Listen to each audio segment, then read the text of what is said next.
Hello everyone, welcome back to our channel. तो आइए शुरू करते हैं आज की वीडियो, जिसमें आज हम pair of linear equation in two variable chapters में जो हमारे पास एलिमिनेशन मेथड है उसको डिस्कस करने वाले हैं। एलिमिनेशन मेथड, तो आइए शुरू करते हैं आज की वीडियो। एलिमिनेशन मेथड क्या होता है हमारे पास? इसमें क्या होता है कि एलिमिनेट करते हैं हम वेरिएबल को, एक वेरिएबल को एलिमिनेट करके फिर उसकी वैल्यू दूसरे जो वेरिएबल हमारे पास लेफ्ट रह जाता है उसकी वैल्यू फाइंड करते हैं। एलिमिनेशन मेथड, मान लो ये हमारे पास दो इक्वेशन है, लीनियर इक्वेशन टू वेरिएबल में, यहाँ से हम एक वेरिएबल को कोफिशिएंट इक्वल करके, अगर ऑलरेडी कोफिशिएंट इक्वल है तो ठीक है, नहीं तो हम करेंगे उसको मल्टीप्लाई या डिवाइड करके, ठीक है। और एक जो वेरिएबल निकलेगा उसको हम एलिमिनेट करेंगे और उसकी वैल्यू हम पहले इक्वेशन में पुट करके क्या करेंगे, जो हमारे पास एक वेरिएबल बच जाएगा उसकी वैल्यू फाइंड आउट करेंगे। इस क्वेश्चन को सोल्व करके देखते हैं कि क्या प्रोसेस होता है हमारे पास एलिमिनेशन मेथड का। यहाँ पे देखो, ये हमारे पास फर्स्ट इक्वेशन है, ये हमारे पास सेकंड इक्वेशन है। अब यहाँ पे देखते हैं, देखो यहाँ पे x का कोफिशिएंट हमारे पास 1 है, ठीक है, और यहाँ पे x का कोफिशिएंट है हमारे पास 2। यहाँ पे y का कोफिशिएंट है 1 और यहाँ पे y का कोफिशिएंट है -3। तो कोई भी हमारे पास ना तो x का कोफिशिएंट इक्वल गिवन है यहाँ पे और ना y का कोफिशिएंट इक्वल गिवन है, ठीक है। तो क्या करेंगे, हम एक कोफिशिएंट इक्वल कर लेंगे। तो चाहे तो हम x का कर लें, चाहे हम y का कर लें। अगर हम x का जो कोफिशिएंट है वो इक्वल करेंगे तो यहाँ पे x के साथ 2 मल्टीप्लाई है, इस वाले में भी हमें x के साथ 2 मल्टीप्लाई करना पड़ेगा। पर हम सिर्फ x के साथ तो 2 मल्टीप्लाई नहीं कर सकते, क्योंकि ये हमारे पास एक इक्वेशन गिवन है। तो हम क्या करेंगे, इस पूरी इक्वेशन को क्या कर देंगे, 2 से मल्टीप्लाई कर देंगे। तो ये क्या हो जाएगी हमारे पास, 2 into x plus 2 into y equals to 2 को 5 से मल्टीप्लाई करेंगे तो ये 10 हो जाएगा हमारे पास। अब हमारे पास देखो, ये भी 2x है, ये भी 2x है। अब क्या करते हैं, कोफिशिएंट इक्वल हो गए हैं तो अब हम एलिमिनेट कर देते हैं x को। क्या करें, ये हमारे पास थर्ड इक्वेशन आ गई है, तो हम इस थर्ड में से 2 को सब्ट्रैक्ट कर देंगे। तो इसके नीचे लिखते हैं ये वाली 2 वाली, -3y इक्वल्स टू 4, इसको सब्ट्रैक्ट कर देते हैं। तो सब्ट्रैक्ट करेंगे तो ये माइनस हो जाएगा, ये माइनस है तो प्लस हो जाएगा, और ये 4 प्लस का है तो माइनस का हो जाएगा। इसको कैंसिल कर देंगे और ये प्लस का 2 प्लस का 3 ये 5y हो जाएगा, और ये 10 और 4 14 हो जाएगा, ठीक है। तो यहाँ से y हमारे पास क्या हो जाएगा, 14 अपॉन में 5 हो जाएगा। ओके, यहाँ से हमें y मिल गया है क्योंकि हमने x को क्या किया है, यहाँ पे एलिमिनेट कर दिया है, ठीक है। एलिमिनेट कर दिया तो हमें y की वैल्यू मिल गई। अब ये y की वैल्यू हम इन इक्वेशन में से चाहे 1 में पुट करें, चाहे 2 में, या फिर चाहे थर्ड में, किसी भी इक्वेशन में पुट कर सकते हैं। हम यहाँ फर्स्ट वाली ये थोड़ी सिंपल दिख रही है, इसमें पुट कर लेते हैं। यहाँ x plus y equal to 5 है ना, तो y की जगह मैं क्या पुट कर देती हूँ, जो वैल्यू हमने फाइंड आउट कर लिया 14 अपॉन 5, ये वाली मैं यहाँ लिख लेती हूँ 14 अपॉन 5 इक्वल्स टू 5। अब 14 अपॉन 5 को इस तरफ ले आते हैं, 5 माइनस 14 अपॉन 5, एलसीएम ले लेते हैं, 5 25 माइनस 14, ये क्या हो जाएगा हमारे पास, 1 1 11। ये हमारे पास x की वैल्यू आ गई 11 अपॉन 5, ठीक है। तो ये दोनों वैल्यूज आ गई हमारे पास, ये x की, ये y की। तो ये था हमारे पास एलिमिनेशन मेथड, जिसमें क्या किया हमने, x की कोफिशिएंट को इक्वल करके, यहाँ पे x की कोफिशिएंट को इक्वल किया है और फिर उसको एलिमिनेट कर दिया है। x को एलिमिनेट कर दिया है तो सिर्फ एक वेरिएबल बचा है हमारे पास y, इसकी वैल्यू हमने यहाँ से सोल्व करके फाइंड आउट कर लिया। अब ये जो y की वैल्यू मिली है, जो हमारे पास इक्वेशन गिवन है उनमें से किसी भी इक्वेशन में आप पुट करो, वहां से जो हमने एलिमिनेट किया था उस वेरिएबल की वैल्यू भी मिल जाएगी। ये हमारे पास एलिमिनेशन मेथड होता है, ठीक है। आई होप आपको समझ आया होगा। इसी पे नेक्स्ट क्वेश्चन देख लेते हैं। इसमें क्या है, ये स्टेटमेंट गिवन है, हमें पहले इसको क्या करना है, लीनियर इक्वेशन में कन्वर्ट करना है। लीनियर इक्वेशन में कन्वर्ट करने के बाद हमें इसे एलिमिनेशन मेथड की हेल्प से सोल्व करना है। तो देखते हैं क्या है, if we add 1 to numerator and subtract 1 from the denominator, a fraction reduces to 1, it becomes 1/2 if you only add 1 to denominator, what is the fraction, fraction क्या होगा। तो क्या करते हैं, हम पहले फ्रैक्शन को ही ज्यूम कर लेते हैं, ठीक है। लेट फ्रैक्शन, क्या है फ्रैक्शन हमारे पास, इस फ्रैक्शन को ही हम मान लेते हैं x अपॉन वाई है, ठीक है। अब पहली कंडीशन पे आते हैं, according to first condition,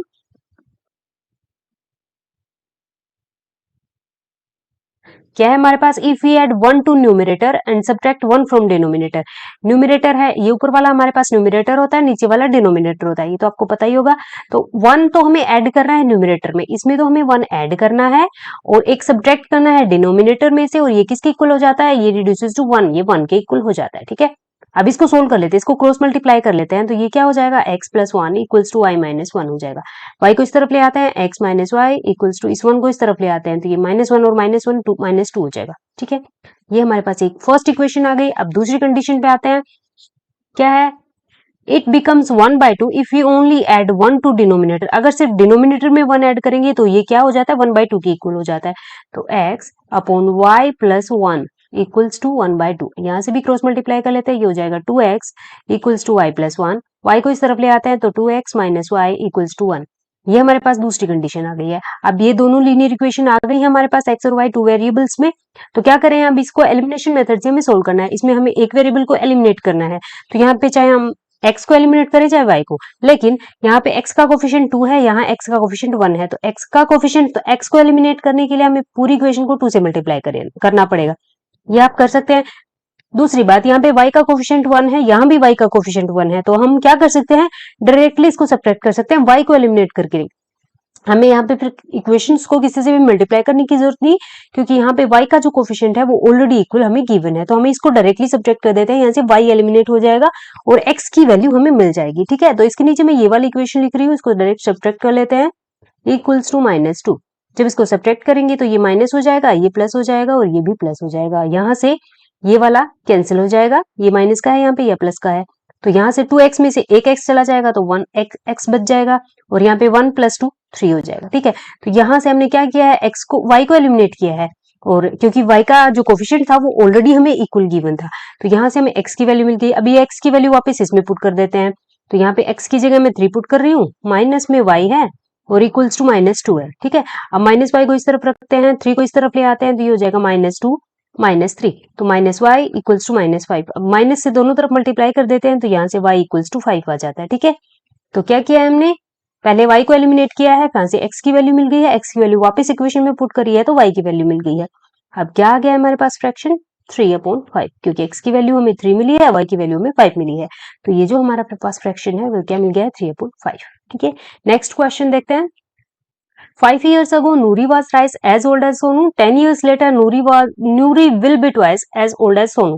How old are Noori and Sonu? Solve it with elimination method.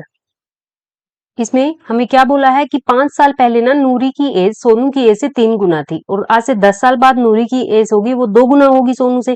तो अब नूरी और सोनू की एज क्या है ये हमें फाइंड आउट करना है। तो इसके लिए भी हम स्टेटमेंट को किस में कन्वर्ट करेंगे, लीनियर इक्वेशन में कन्वर्ट करेंगे। तो उसके लिए हम सबसे पहले मान लेते हैं लेट एट प्रेजेंट, अब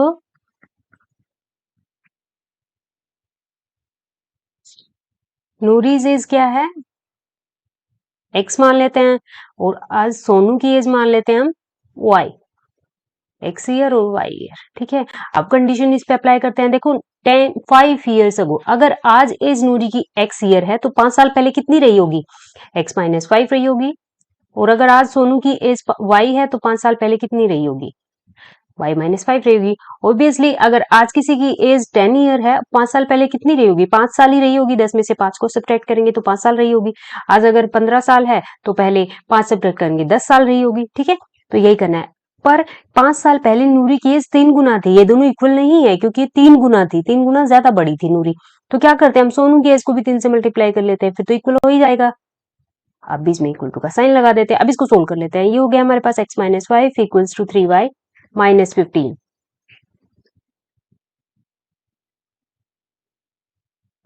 अब x -3y है और ये 5 को इस तरफ ले आते हैं तो ये -10 हो जाएगा। ये हमारे पास पहली इक्वेशन आ गई है।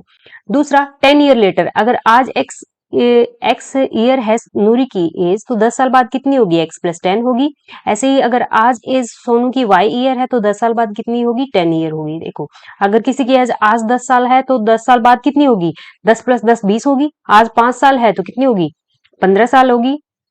अगर आज 40 साल है तो 10 साल बाद 50 साल का होगा, वो कोई भी है। ठीक है, लेकिन ये इक्वल नहीं है, क्योंकि नूरी की एज 10 साल बाद भी दोगुनी होगी, इसकी दोगुनी होगी ये। तो क्या करते हैं हम, सोनू वाली एज को भी 2 से मल्टीप्लाई कर लेते हैं तो ये इक्वल हो जाएंगी 10 साल बाद। ठीक है, अब इसको सोल्व कर लेते हैं। ये हो गया x - 2y इक्वल्स टू, ये तो 20 हो गया, और 10 को इस तरफ लेकर आएंगे तो ये माइनस का हो जाएगा। तो यहाँ से हो गया x - 2y इक्वल्स टू 10। ये हमारे पास दूसरी इक्वेशन आ गई। अब क्या करना है, ये 2 लीनियर इक्वेशन हमें मिल गई हैं। अब क्या करना है, इसको एलिमिनेशन मेथड के से हमें सोल्व करना है। तो यहाँ पे देखो x का कोफिशिएंट ऑलरेडी इक्वल है हमारे पास यहाँ पे। ठीक है, यहाँ पे अगर y को एलिमिनेट करना चाहेंगे तो इसको तो देखो 3 से मल्टीप्लाई करना पड़ेगा और इसको 2 से इक्वेशन को। ठीक है, इतना सारा करने की बजाय हम क्या करते हैं, पहले x को एलिमिनेट कर लेते हैं, क्योंकि x का कोफिशिएंट हमारे पास ऑलरेडी इक्वल है। अगर इन दोनों इक्वेशन को हम सब्ट्रैक्ट करेंगे तो क्या हो जाएगा, x यहाँ से एलिमिनेट हो जाएगा। तो ये वाली इक्वेशन सेकंड इक्वेशन में यहाँ लिख रही हूँ x - 2y सब्ट्रैक्ट करने के लिए। ठीक है, इसको माइनस करेंगे तो ये माइनस का हो जाएगा, ये प्लस का हो जाएगा और ये माइनस का हो जाएगा। तो ये प्लस का और ये माइनस का कैंसिल हो जाएगा, माइनस का 3 प्लस का 2 तो माइनस का y बच जाएगा, और माइनस 10 20 माइनस का y, माइनस से दोनों तरफ मल्टीप्लाई करते हैं तो ये हो जाएगा हमारे पास y इक्वल्स टू 20। तो y की वैल्यू हमारे पास 20 आ गई है, ये y की वैल्यू हम यहाँ पुट कर लेते हैं, तो x minus 2 into 20 equals to 10। ये x इक्वल्स टू, इसको इस तरफ लेकर आते हैं तो 10 प्लस 22 जा 40, ये हो गया x इक्वल्स टू 50। ठीक है, तो यहाँ पे नूरी की एज हमारे पास कितनी आ गई है, 50 ईयर आ गई है, और सोनू की एज कितनी आ गई है, 20 ईयर आ गई है। ठीक है, ये दोनों वैल्यूज एलिमिनेशन मेथड की हेल्प से हमने इसको क्या किया है, सोल्व किया है। नेक्स्ट क्वेश्चन देख लेते हैं।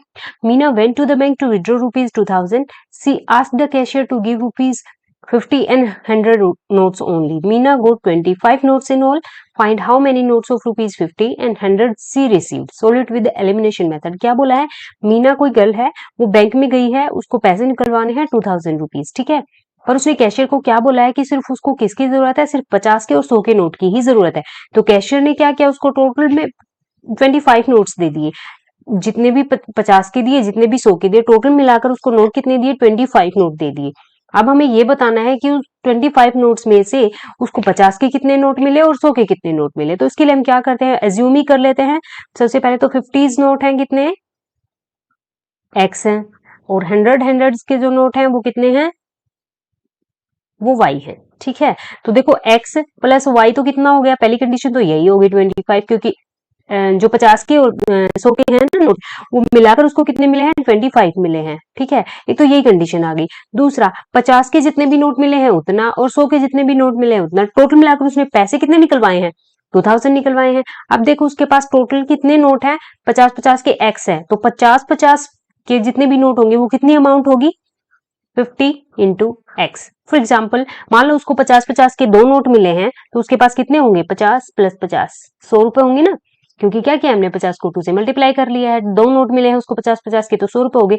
ऐसे ही अगर उसको x नोट मिले हैं 50-50 के, तो कितना हो गया, 50x, प्लस में उसके साथ में उसको 100 के नोट भी तो मिले हैं, तो 100 इंटू वाई हो जाएगा। जैसे उसको अगर 100 के 3 नोट भी मिले हैं तो कितना हो जाएगा, उसके पास 300 अमाउंट हो जाएगा ना। ऐसे ही अगर उसको y नोट मिले 100 के, तो कितना हो जाएगा, 100 इंटू वाई। और टोटल उसको 50 और 100 के सारा मिलाकर उसने कितने निकलवाए हैं, उसने 2000 निकलवाए हैं। तो ये हमारे पास दूसरी इक्वेशन आ गई। अब देखो ये पूरी इक्वेशन 50 से डिवाइड हो रही है। ठीक है, ये भी ये भी ये भी, तो इसको क्या करते हैं, 50 से डिवाइड कर लेते हैं। तो यहाँ से तो x हो जाएगा, प्लस 50, 100 को 50 से डिवाइड करेंगे तो 2 आ जाएगा, और यहाँ पे क्या आ जाएगा, ये 40 आ जाएगा। ठीक है, ये हमारे पास दूसरी इक्वेशन आ गई। अब दोनों इक्वेशन आ गई है लीनियर इक्वेशन, ये वाली और ये वाली। अब इसको सोल्व कर लेते हैं। तो यहाँ पे x का कोफिशिएंट हमारे पास ऑलरेडी इक्वल है। देखो, तो क्या करती हूँ मैं, इस वाली इक्वेशन को यहाँ इसके नीचे लिख लेती हूँ, ताकि इसको सब्ट्रैक्ट कर ले हम आसानी से। ऐसे लिख लेती हूँ। ठीक है, तो इसको माइनस माइनस और माइनस, अब ये प्लस का है, ये माइनस का है, कैंसिल हो जाएगा। 2y में से एक y सब्ट्रैक्ट चला जाएगा तो एक y बच जाएगा, और 40 में से 25 गया तो 15 बच जाएगा। ठीक है, अब y की वैल्यू हमें मिल गई है, ये वापस इस वाली इक्वेशन में पुट कर लेते हैं। तो x प्लस 15 इक्वल्स टू 25। तो यहाँ से आ गया हमारे पास, ये इधर जाके सब्ट्रैक्ट हो जाएगा 15, ये हो जाएगा हमारे पास 0 1। तो जो 50-50 के नोट उसको मिले हैं वो कितने मिले हैं, 10 मिले हैं, और जो 100 के नोट मिले हैं उसको वो कितने मिले हैं, 15 मिले हैं। अब देखो कितना अमाउंट हो गया, अगर उसको 50-50 के 10 नोट मिले हैं तो टोटल अमाउंट उसको कितनी मिल गई, 500 मिल गई। और अगर 100 के 15 नोट मिले हैं तो कितनी अमाउंट मिल गई, 1500। तो ये टोटल अमाउंट कितनी हो गई, 2000, और 2000 भी तो उसने निकलवाया है। आई होप आपको समझ आया होगा। तो आज के लिए इतना ही, मिलते हैं नेक्स्ट वीडियो में बाकी कंसेप्ट के साथ। तब तक के लिए take care and thanks for watching. If you like the video then please like, share and subscribe. Thank you.